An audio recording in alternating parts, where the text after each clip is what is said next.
myself, how I got started in basketball, and try to encourage y'all to continue to work hard. As you can tell, I'm not a real big guy. Playing in the NBA, I'm about 6 foot tall. That's usually on a warm day. Turns out really good. But growing up, when I was growing up, everybody always told me I was too small and I could never play. I didn't even play on the high school team when I was a sophomore. I didn't think I was good enough to play. And I kept working and kept working and kept working until I came back and started. I went and got playing my sophomore year and averaged 25 points a game my junior year. And my senior year, I averaged 31 points. State championship game where our tallest player was 6'1". The team we beat, we could get there. Their front line was 6'9", 6'8", 6'7", and we beat them with a 6'1" center. And I tell people that we about 45 back, but just telling you that the reason that I come to talk is because most of you are probably bigger than me. There's going to be a lot of you that probably won't be. And the thing I want to tell you is don't always listen to what people say. If I told me I would have quit playing basketball when I was in high school. You see, I believe in the God-given talent that I was given. I believe if I worked hard enough, I could make something for myself. And I had a goal because I wanted to go play college basketball. And one of the reasons I wanted to go play college basketball was because I probably wouldn't have been able to afford to go to college if I hadn't had a scholarship. So that probably was the big reason I wanted to go hard to get a scholarship so I could earn a college education. And the reason I go and share also is to tell you that out of all the people in this room, there might be one of you one day that makes it to the NBA. That's the percentages we get with that. There might be one of you. There might be more. I hope all of you. I'm just telling you the reality of it that you need to make sure you do your schoolwork and you get an education, because if you don't, you're going to be left with nothing if you don't make it. I see guys all the time that put their whole life into basketball, and when it's over, they don't know what to do with themselves. When I went to Georgia Tech, I went with one purpose, and that was to get my degree. I didn't leave there to die. I had a chance to go to pro camps, and they said, if you don't go to these pro camps, you'll never make it to the NBA. And I told them I couldn't go because I had a quarter left for school to graduate. If I wouldn't have graduated then, I might not have ever gotten it. So I had all the pro scouts tell me that the reason I wasn't going to camps was because I was trying to hide things. I wasn't going to make it to the NBA. So I went from the first round of possible draft books all the way down to the second round. And I got drafted by the chapter. The reason that happened was because I wanted to get my education. And I'm glad I did. I'm not going to be able to play basketball my whole life. I may play 3, 4, 5 more years, who knows? You know, I had an injury this year that almost ended my career, a throwing injury that I had to play on in the playoffs that could have hurt me for the rest of my career. One thing I know is I have my education, and that if my basketball falls through, I got that to fall on. And I want you all to remember that. Education is most important. See, and Coach Catlett will probably tell you too, that the biggest problem they have to deal with now is recruiting kids that can come in and play right away. Because most kids are coming in, they can't be the grade, they have to sit out. It's called Proposition 48. But I mean, what good is being a good basketball player if you go to school and you can't play because you can't do the schoolwork? It's really important. The reason I say that is because I know if I had to choose between two guys to play with on my team, if there was a guy that I knew when it got tough in the classroom, he was going to quit in there. I wouldn't want that guy on my team in the fourth quarter because he's going to quit on me there too. So you can't take one, you can't change the personality from one place to another. We had a guy on our team when I was at Georgia Tech, when I was a freshman, and I started as a freshman. We had a walk-on player who was a senior when I was at Georgia Tech. And I learned more from him. He played 8 minutes that season. He was a walk-on player. He played 8 minutes the whole season. I learned more from him than I learned from anybody else my whole career at Georgia Tech. You know why? Because every day of practice, you know who the first one out the court was? I always tried to be, but he could always beat me. And he never played. And I always wondered why he would work so hard knowing that he wasn't going to get to play. You see, after I got to know him, I got to find out that he was a 3-point age in his year. that. You see, what he did in the classroom, he did on the court, what he did in his life. He's now one of the brightest young engineers in Atlanta. And the reason he did that, and the reason he worked so hard, is because he felt like he helped in every area of his life. So don't think you just work hard in one area of your life and be lazy in another area, and you can't do it. If you're lazy in one area, you're going to be lazy in another. You got to work hard in every one of the reasons that I compete in the NBA is because of my shoes. Being short, I have to get pressed on the court all the time. I have to run routines that I often feel like the reason that I've been able to make it is because I've been able to shoot so well.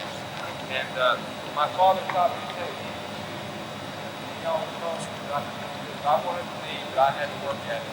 My dad didn't always push me out there every day, making me go shoot. He told me if I wanted to be good, I had to do it. I'll never forget what my dad always told me, because I took him to it every day. You might not always be the tallest, you might not always be the biggest, or the fastest, or the smartest, but work harder than somebody else. And that's where I've really helped you. I'm not the tallest, I'm not the fastest, I'm not the strongest, but I'll dare to say there's not too many guys in the NBA that work harder than me, because I feel like they do. Time comes, I'm going to be ready. I'm ready to go the extra mile if that's what it takes. And if you want to be good, that's what it takes. I remember growing up in high school and I wanted to be good. And all my buddies were going out on the weekends and partying and having a good time on Friday and Saturday nights. And I'd call up the coach and ask him if he could open up the gym for me so I could look good. You got to practice, you got to work and work and work. Just being at this camp this weekend is going to make you a better player. But if you take what these coaches give you this week, practice every day for a year, for 2 years, for 3 years, you can become a good basketball player. You can improve yourself as a person as well. So I want to encourage y'all to do that. I'm going to shoot a few shots for you. I don't know if I can hit any today. I haven't been shooting much. I've been trying to heal up on some injuries. But I want to show you a few things that I think can help each and every one of you be a good shooter. I think there's 3 simple things that if everybody did them, they can improve their shooting. First of all, and one of the most important, is keeping your elbow in. You see a lot of guys shooting like this with their elbow out or all kinds of funky ways to shoot the ball. You can't be consistent unless your elbow is straight. The reason why is because your hand goes to where your elbow points. If my elbow's out here, my hand's going to go this way. If my elbow's in here, my hand's going to go this way. So if my hand's under the ball, my elbow's under the ball, and I'm pointing towards the basket, that's where the ball's going to go. That's the first and most important thing. Secondly, is I need to always look at what I'm shooting at. If I'm shooting from the front, I'm usually looking at the rim. Shooting over the front of the rim. Either look at the front of the rim or the back of the rim, whatever makes you most comfortable. But if you're shooting from the side, you're using the backboard, pick the spot out on the backboard you're going to shoot at, keep your eyes on it. You watch a lot of kids shoot, a lot of people shoot, and they release the ball and they watch the ball in the air. You become an inconsistent shooter. You got to keep your eye on the target. You got to keep your elbow in, your eye on the target, and the last thing is the ball. The ball throwing your shot, there's where you get your touch from. You don't just throw it up there like that. That doesn't give you any touch. The ball is going to give you a touch.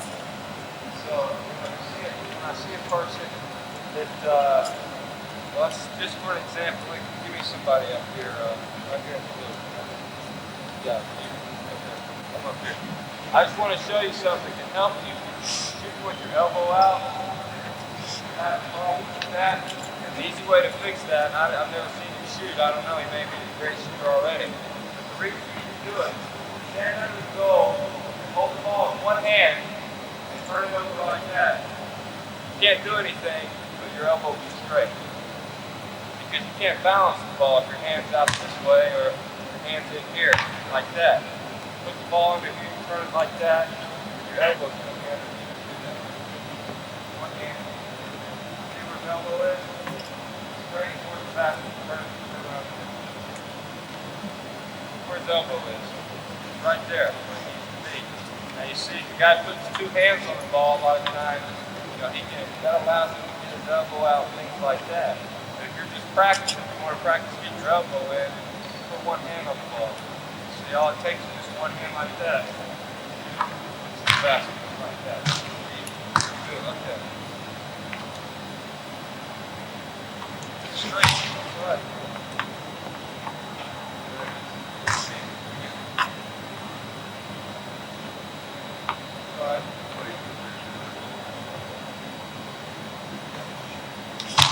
whether he misses, that's good.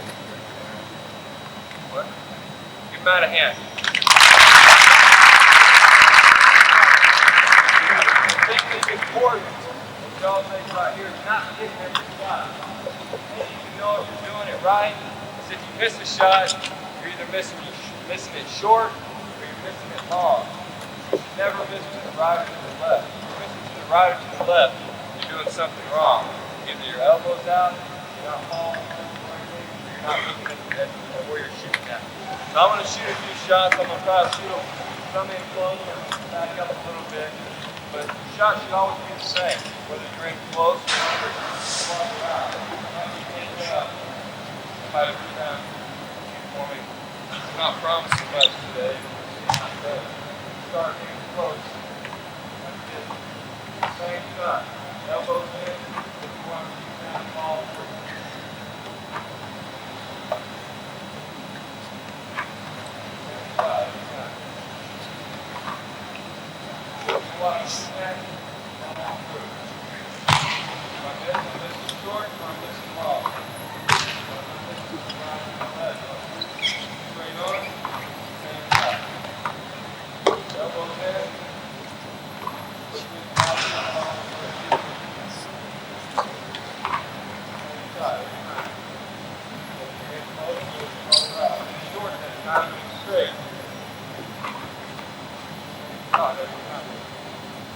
Just this shot. This is left, this is right, this is wrong. So you want nothing wrong that time. This is the left. So let's do something right. Elbow in, where you shoot down and follow through.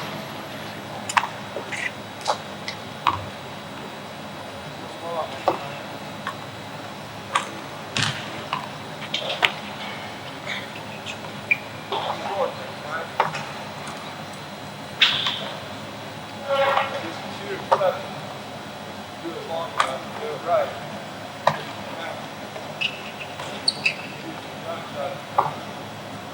Same shot.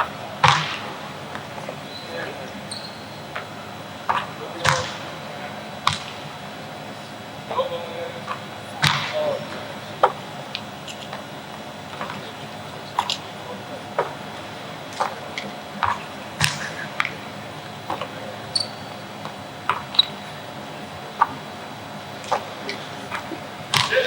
Shot comes from your legs. You should never adjust your shot whether you're shooting in close or whether you're shooting farther out. The farther you go out, the farther you need to fix your leg. That's where you keep your position. When you're practicing, remember those three things. Elbow in, follow through, look at what you're shooting at. If you're having problems, do what Matt did. Just go into the basket, take it, you can have your elbow in, all one hand. That's how you shoot the ball in, but one hand. Left hand, got a hand, elbow in, one hand. Like that as well. Turn over. Like that. I'm short, but it's straight. Want the ball to be straight. That's what's important right now. The ball to be straight. This is short and this long. How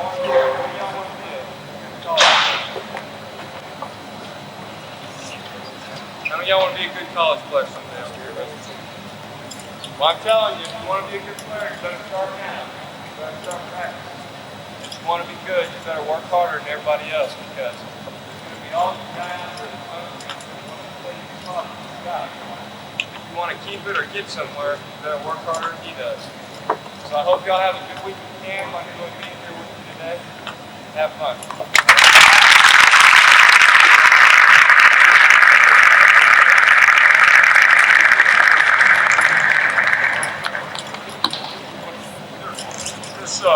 Take a few minutes for the demonstration, what he had to say to you, and ask him a few questions. If you raise your hand, you take a few questions, and maybe you can learn something about that, something maybe he didn't cover that you want to know about. Go ahead, Chris.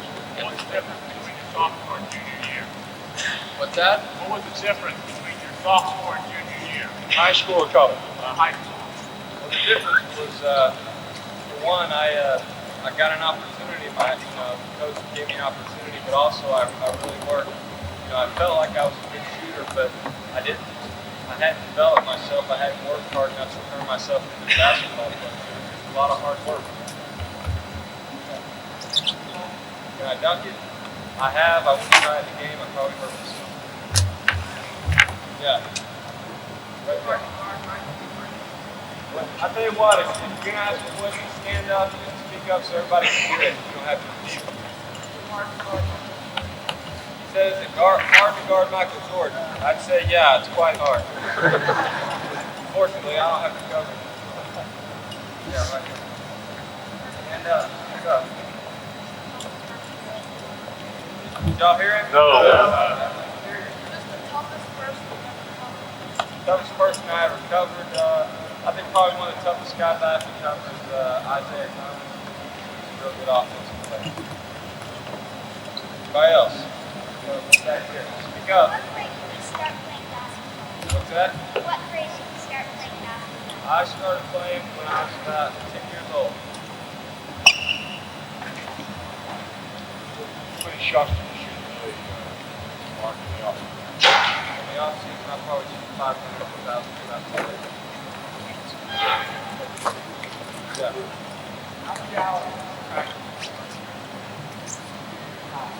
When I was in high school, I probably spent 2 to 3 hours a day in the gym by myself, and then played games the rest of the time. I played all the time.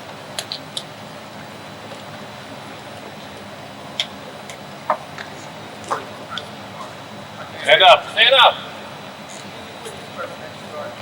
Quickest person,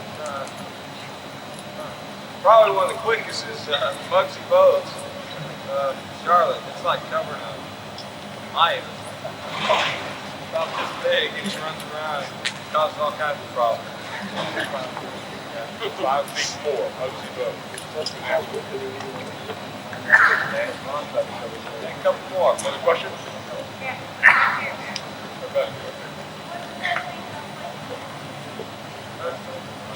So what's the best thing about playing in the NBA? Well, I think for me, you just get to play against the best players in the world. I'm getting an opportunity to compete against the greatest players in the game. That's exciting.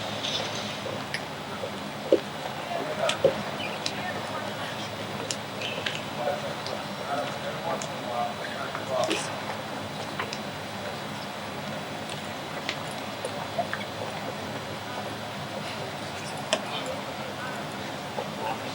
He asked me who I admired when I was young.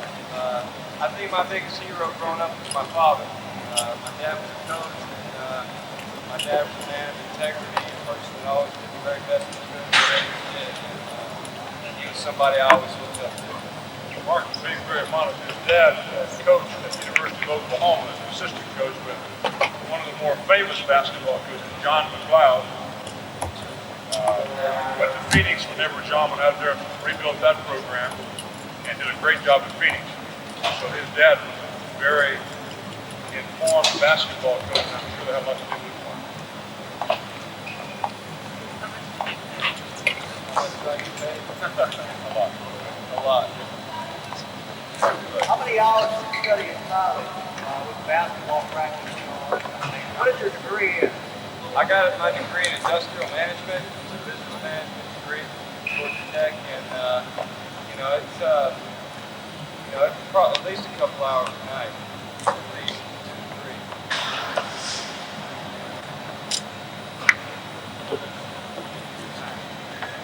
I can't hear you. Well, out of high school, being small, I really wasn't that highly recruited. Georgia Tech at the time, I was recruited by them, was the doormat of the ACC. They had won one conference game in about 3 years. And none of the big North Carolina came to see me play, and Dean Smith told me I was too small. And I know those things now, and I laugh about it now. But Kansas State recruited me at that time, University of Oklahoma, mostly Oklahoma. So I really wasn't highly recruited as far as big basketball. Yeah. Mark, I know you're not the biggest guy in the NBA, but you're one of the top players in the game. I'd like to know what kind of weight program are you on year round? Weight program? Well, I probably lose a good 15 pounds during the season running so much. So, I just lift free weights in the off season, and we have a couple of days a week we try to maintain during the season as far as weights go.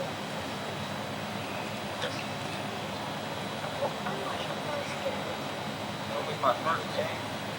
Way back when? Probably when I was about 10 years old, I guess.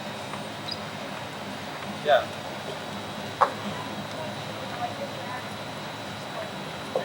Last year I was 18.9. Yeah. How'd you feel when Jordan hit that last second shot first minute? Well, if y'all didn't know, we played Chicago in the first round, and Michael Jordan hit the shot of promotion when he shot the playoffs. And his question was, how'd I feel when he hit that shot? Well, it's not an easy feeling. It's a tough way to lose. It's not much you can do about it. Have to go on. We gave ourselves a chance to win. There was just three seconds too much left on the clock. Yeah. Who's the toughest person in the NBA to take charge? Speak up. Who's the toughest person in the NBA to take charge? I don't take too many from those big guys in the NBA. You don't get many charges called if you get in their way in the NBA. So, that's a little bit different from college. You don't want to get injured in the NBA. Like, you get to play.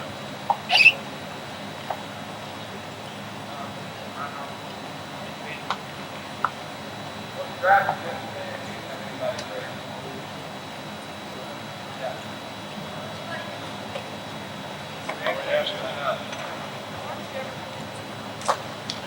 For some reason, they invited me last year. I was in the All-Star game.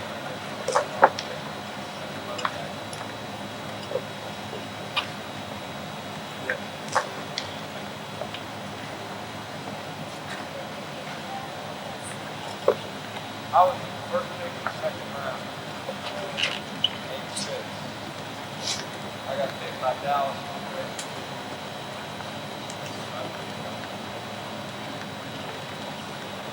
Couple more. Well, the practices in the NBA routine. Preseason is the most important because they're preparing for the season. During the season, they can't be as strenuous as they were in college because you play so many games. In college, the most you might play, 35 games at the most. In the pros, you got 10 preseason games, maybe 2 regular season games, make the playoffs. That's 4 games. Because you're talking almost 100 games per year, so you can't expect just a whole lot of energy in practice. One more. Mark, what was the biggest adjustment you had to make from high school playing against that level to college and then college and pro? Well, I think on every level, the athletes get bigger and stronger.